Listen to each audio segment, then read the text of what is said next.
Driverless cars, wearable technology, mobile software, and robotics all make flashy headlines.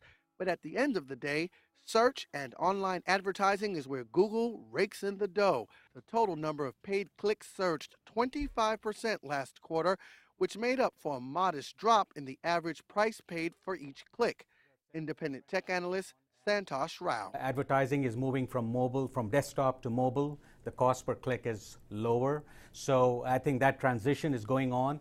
The silver lining in this whole report is that last quarter it was down 9% year over year, and this quarter it's down 6%. So it's a net improvement. So I would say it's stabilizing and it's growing. Pretty soon you will see the gap between desktop and mobile advertising revenues kind of the gap closing in. Despite that gap, total revenues jumped to nearly $16 billion, which was stronger than anticipated. Profits, however, failed to meet expectations for the sixth time in 9 quarters.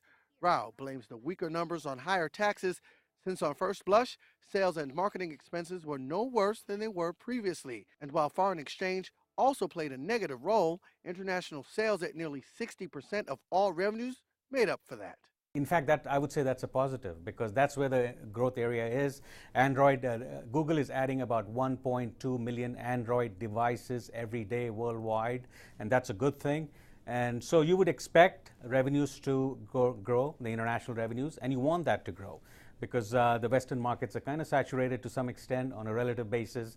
That's the next growth area, and they're doing fine. Shares of Google shot higher in after-hours trade, but are quite the underperformer, only up 3.5% year to date compared to the Nasdaq 100, which is up roughly 8%. Investors not worried about a management shakeup as the chief business officer leaves for a spot at Japan's Softbank.